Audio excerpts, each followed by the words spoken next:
oropharynx. Okay. So 3 regions of pharynx, or 3 divisions of pharynx. First, the uppermost part is the nasopharynx. Okay. It starts from the base of the sphenoid up till the soft palate, that is nasopharynx. It includes the cervical vertebra, first cervical vertebra. The second part is oropharynx, from the junction of soft palate at the top up to the level of epiglottis. Okay, includes second and third cervical vertebra, that is oropharynx, and anything below that up till the 6th cervical vertebra is laryngopharynx. So these are the 3 divisions of pharynx: nasopharynx, oropharynx, and laryngopharynx. So a brief recapitulation of what you already know. Okay, so oral cavity and oropharynx are different entities. Okay, so oral cavity starts from the vermilion border of lip, and posteriorly it reaches till the junction of hard and soft palate. Okay, so anything behind the junction of hard and soft palate, that is part of oropharynx. Laterally, the anterior tonsillar pillar. Anterior is the demarcation line. Any part which is anterior to the tonsillar pillar, that is oral cavity. Behind the anterior pillar, that is oropharynx. So palatine tonsils are part of oropharynx. Okay, and tongue, the circumvallate papillae marks the demarcation. Okay, anterior to that, anterior 2/3 of tongue, that is part of oral cavity, and posterior 1/3 is part of oropharynx. So this is a very important, these landmarks are very important. Often you will be asked what is the difference, or what is the demarcation line between oral cavity and oropharynx, and these are the demarcation lines. Okay, so the subsites of oropharynx, what actually are contained in oropharynx. So the first is base of tongue. Okay, palatine tonsils and tonsillar fossa, the fascial arc, and posterior pharyngeal wall. These are the subsites of oropharynx. Are you following me? Yes, sir. Okay, so these are the subsites of oropharynx. Okay, that was the demarcation line, and these are the subsites. So the tumors of oropharynx are divided as benign and malignant. Okay, so the benign one is less common. It includes papilloma, hemangioma, pleomorphic adenoma, lipoma, fibroma, and mucus retention cyst. Okay, malignant, mainly epithelial origin. So now I will be discussing each one of the entity briefly. Okay, firstly the papillomas.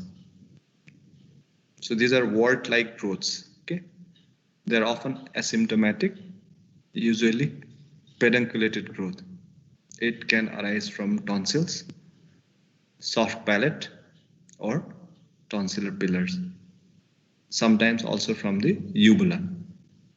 It increases in size and leads to irritation, discomfort, and foreign body sensation in the throat. So you can see papilloma arising from the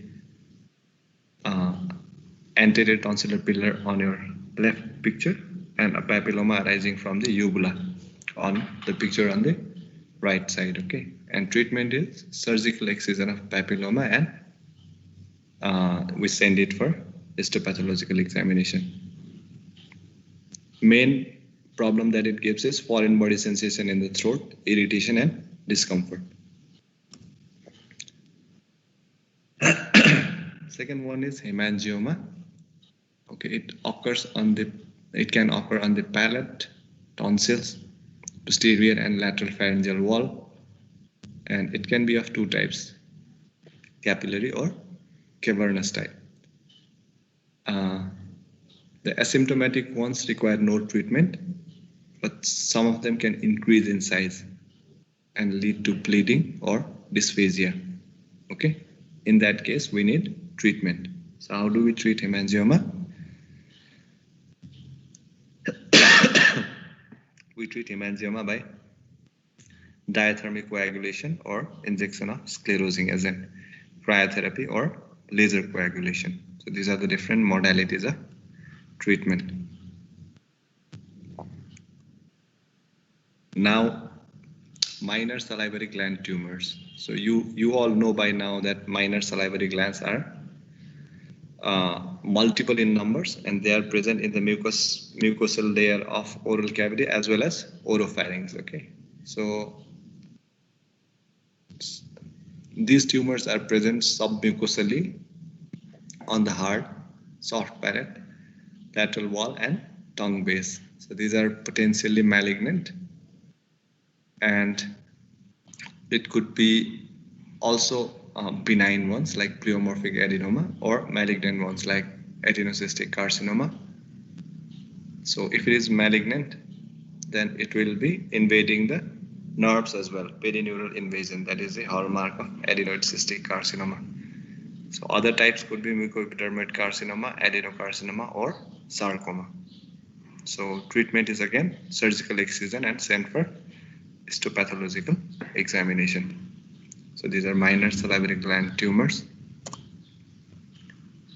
Mucus cyst or mucus retention cyst. Okay, it is commonly found in vallecula. So vallecula is the region between the epiglottis and base of tongue. Okay, there is a median glossoepiglottic fold. So on either side of it, there are that region is known as vallecula. So it could be sessile or pedunculated, yellowish in color. If it is large in size, then it can cause foreign body sensation in the throat. So treatment is again surgical excision, or if surgical excision is not possible, then we can incise and drain the content of the cyst and remove the cyst walls. So usually requires general anesthesia because of its position. So other tumors like lipoma, fibroma, neuroma are rather rare.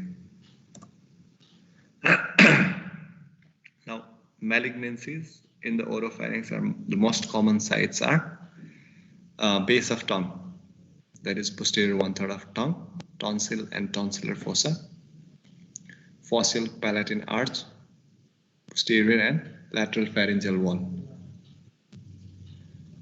So grossly, the tumor can be divided into 4 types: superficially spreading, exophytic, ulcerative, or infiltrative. Superficially spreading, exophytic, ulcerative, or infiltrative. Okay. Superficial spreading and exophytic are seen in palatine arch and are rarely associated with metastasis. Infiltrative and ulcerative ones, they involve base of tongue. They involve the nearby structures and metastasize to the regional lymph nodes. Okay, and prognosis is usually poor. So what do we get on histopathological examination? We usually get squamous cell carcinoma, adenocarcinoma, lymphomas, or lymphoepithelioma. So regarding squamous cell carcinoma, lateral wall of tongue is involved in 60% of case. Sorry. Base of tongue in 25% of case, soft palate 10%, and posterior wall 5%.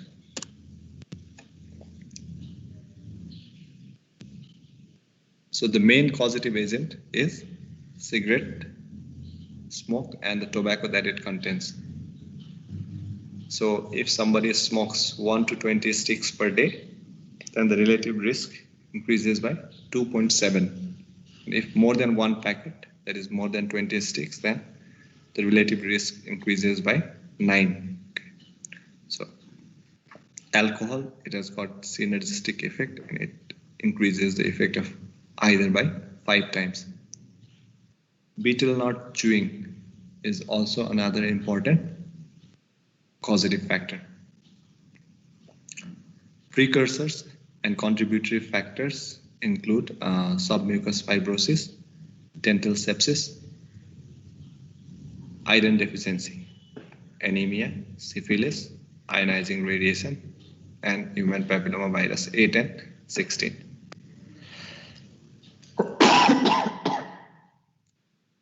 Pre-malignant lesions, morphologically altered tissues in which cancer is more likely to occur. Leukoplakia, it has got 3.5 to 17.5% of them convert into malignancies. For erythroplakia, it is even higher. And then lichen planus is also a pre-malignant condition. Treatment modalities include surgery alone if the lesion is limited and has not spread. And after surgery, if there is some residual disease, then we have to give radiation. And combination of surgery and radiotherapy can also be done. Chemotherapy alone or as an adjunct to surgery or radiotherapy, and palliative therapy. So these are the different modalities of treatment. Are you guys following? Yes, sir. Okay. So surgical approaches, it could be per oral, that is through the oral cavity. Suprahyoid pharyngotomy, that means above the hyoid we make an incision at the neck. Okay. Lateral pharyngotomy or mandibular swing, where you cut the mandible, rotate it, and then remove the tumor from that area. That is mandibular swing or commando surgery. So these are the different indications, advantages and disadvantages of each approach. Okay. For per oral, it is indication. It is used for small lesions or moderate size lesion. But advantage is that no extensive incision required. The patient can swallow. Swallowing can start earlier. And disadvantage is that there is limited exposure. For suprahyoid pharyngotomy, if it is present in base of tongue, posterior pharyngeal wall, or inferolateral pharyngeal wall. Advantage, mandibular, the lip does not need to be split and mandible doesn't need to be cut. Okay. Disadvantage, it cannot be used for anterosuperior lesions. Lateral pharyngotomy, it is used for inferolateral tumors. Advantage, we get a wide access if it is joined with suprahyoid approach, and disadvantage, cannot be done for larger tumors. Mandibular swing gives the widest exposure, but the disadvantage is that it has got a larger defect and it needs reconstruction with deltopectoral or some other flaps. Now, the TNM classification and staging of oropharyngeal cancer. So, T is on the basis of size. Okay. T1 if the tumor is 2 centimeter or less. T2 is more than 2 centimeter but less than 4 centimeter. T3 is more than 4 centimeter in greatest dimension. Okay. T4 is divided as A and B.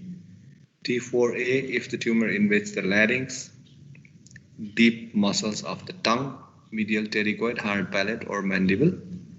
T4B is if the tumor invades lateral pterygoid muscle, pterygoid plates, lateral nasopharynx, or base of skull, or in cases the carotid artery. Regional lymph nodes. NX is if we cannot assess the lymph node. N0 is we can assess but there are no regional lymph node present. N1, metastasis in single ipsilateral, means same side lymph node, which is 3 centimeter or less in greatest dimension. Okay. N2 is metastasis in a single ipsilateral lymph node, more than 3 centimeter but not more than 6 centimeter in greatest dimension, or in multiple ipsilateral lymph nodes, none more than 6 centimeter in greatest dimension, or in bilateral or contralateral lymph nodes, none more than 6 cm in greatest dimension. N2 is again divided as 2A, 2B, and 2C. 2A is metastasis in a single ipsilateral lymph node more than 3 cm but not more than 6 cm. 2B is multiple ipsilateral, none more than 6 cm. 2C is metastasis in bilateral or contralateral lymph nodes, none more than 6 cm in greatest dimension. And N3 is metastasis in a lymph node more than 6 cm in greatest dimension. So distant metastasis MX metastasis cannot be assessed, M0 no metastasis, and M1 is metastasis is present. Okay. So again, on the basis of T and M, the tumor can be staged into 1, 2, 3, 4A, 4B, and 4C. And this table shows which stage does a particular tumor fall when its T and M staging is present. Okay. So the next is carcinoma of posterior 1/3 of tongue or base of tongue. Okay. It is asymptomatic till metastatic neck node appears. Okay. It presents usually late. Average age is 60 years. Early symptoms include discomfort, feeling of a lump in the throat, sore throat, or difficulty in swallowing.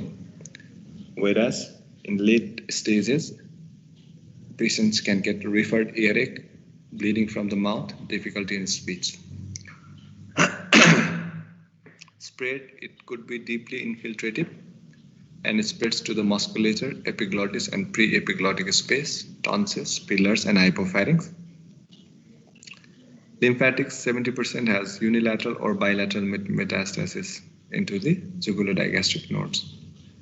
And distance metastasis, it could be into the bone, liver, or lung. Diagnosis, first clinical examination. You can sometimes see a growth while examining the oropharynx. You can palpate under LA, local anesthesia, and also under general anesthesia. CT scan and MRI, and definitive diagnosis is only through histopathological examination, that is biopsy. If it presents early with nodes, treatment is neck dissection plus post-operative radiotherapy. For large tumor, we need to give a wide resection with bulky reconstruction and post-op radiotherapy plus neck dissection. Okay. Trials of chemotherapy are also being done. Overall, 5-year survival rate is 40 to 60%. If less than 50% of tongue base is removed, then functional normality can be achieved. If more than 50% is removed, then we might need total laryngectomy to avoid aspiration and reconstruction. Okay. Carcinoma of tonsil and tonsillar fossa. So on the picture, you can see that there is an ulcerative proliferative lesion. So usually it is an ulcerative lesion with a necrotic base. So if it is a lymphoma, there will be unilateral enlargement of tonsil. Spreads locally to the nearby structures. It may invade pterygoid muscles and mandible. So in that case, there will be pain and trismus. Parapharyngeal space may also be involved. And lymphatics, 50% have jugulodigastric lymph nodes involved. And distance metastasis occurs in late cases. Clinical features, persistent sore throat, dysphagia, referred otalgia, and in later cases, bleeding from the mouth, halitosis, or trismus. Diagnosis, clinical examination, and biopsy. Treatment is radiotherapy mainly, surgery, tonsillectomy and biopsy if the lesion is small, and if the lesion is large, we need to perform wide surgical excision with hemimandibulectomy and neck dissection. combination therapy, surgery with pre or post-operative radiotherapy, and chemotherapy may also be given. Carcinoma of fascial arch or palatine arch. Okay.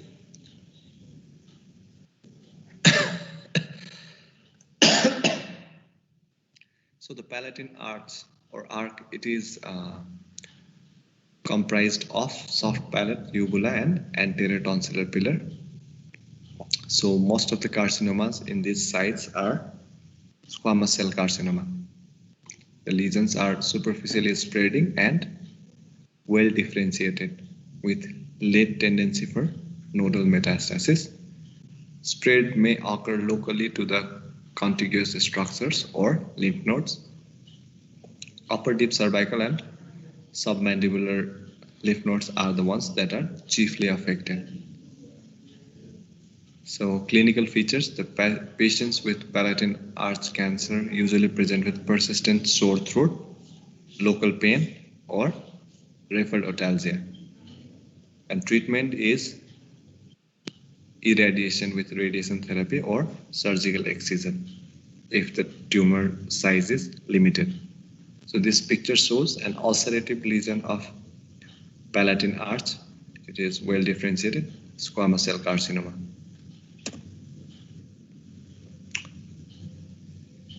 Now carcinoma of the posterior and lateral pharyngeal wall. Okay, so these lesions are mainly asymptomatic. They may spread submucosally to the adjoining areas such as tonsil, soft palate, tongue, nasopharynx, or hypopharynx. It may also invade parapharyngeal space or anterior spinal ligaments. 60% have metastatic lymph nodes, and bilateral nodal involvement is very common. Treatment, usually it is detected in later stage, so surgical excision sometimes is possible, but if it is not possible, then we have to give radiotherapy. If we are excising surgically, then skin grafting will be required, and combined with block radiation. If the neck nodes are also involved, you have to give radiotherapy to the neck for addressing the neck nodes. Briefly about lymphoma. The etiology is unknown, but it is found chiefly associated with Epstein-Barr virus, Sjogren's syndrome, chronic malaria, which is associated with Burkitt lymphoma, and STLV1. It is usually associated with T-cell lymphoma. Mostly non-Hodgkin's lymphoma, especially B-cell type, is seen. It can be of low grade or high grade. Incidence of lymphoma mainly seen in 6th decade, and males are more commonly affected than females. Symptoms include throat discomfort, sore throat, painful swallowing, referred and neck swelling in 20% of cases, whereas late symptoms include dysphagia, dysarthria, hot potato voice, obstructive airway symptoms, trismus, otitis media with effusion, and weight loss.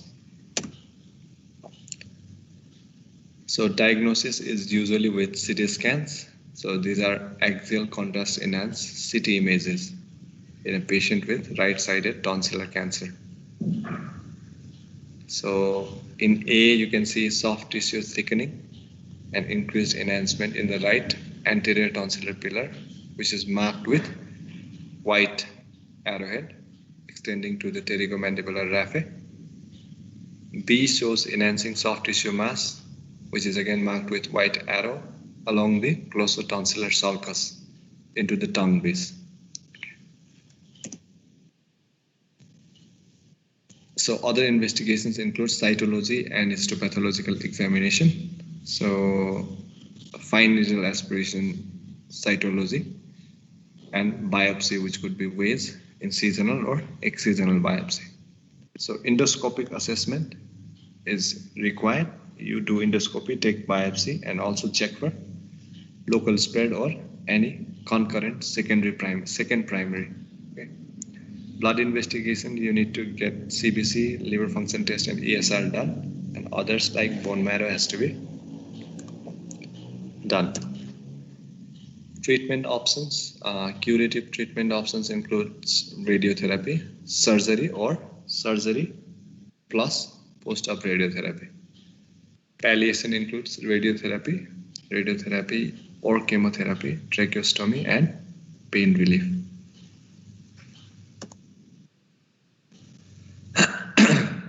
Now there is an entity known as styalgia, also known as Eagle's syndrome.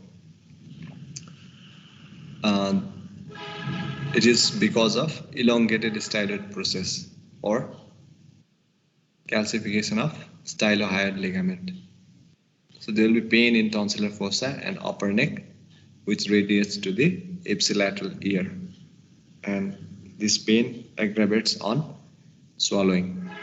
Diagnosis is transoral palpation of the styloid process in the tonsillar fossa and radiograph AP view with mouth open and lateral view of skull. Treatment, if it is asymptomatic elongated styloid process, we do not need any treatment. If it is symptomatic, then excised by transoral or cervical approach. So on your left side, you can see on the X-ray there is an elongated shadow. Okay, so that is elongated styloid process, which is marked by a red arrow. On the right side, that you can again see elongated styloid process, which is pseudo articule variety, is seen on the right side. If you compare it with the left side, the right side is pretty enlarged. So that's all for today. So I'll just mark your attendance and then we are done. So we have 83 attendees, right? 83.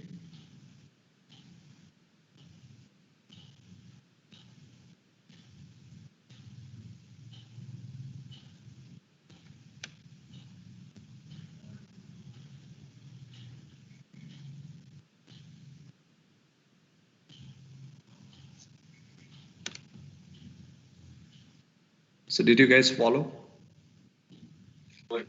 Yes, sir. Okay. So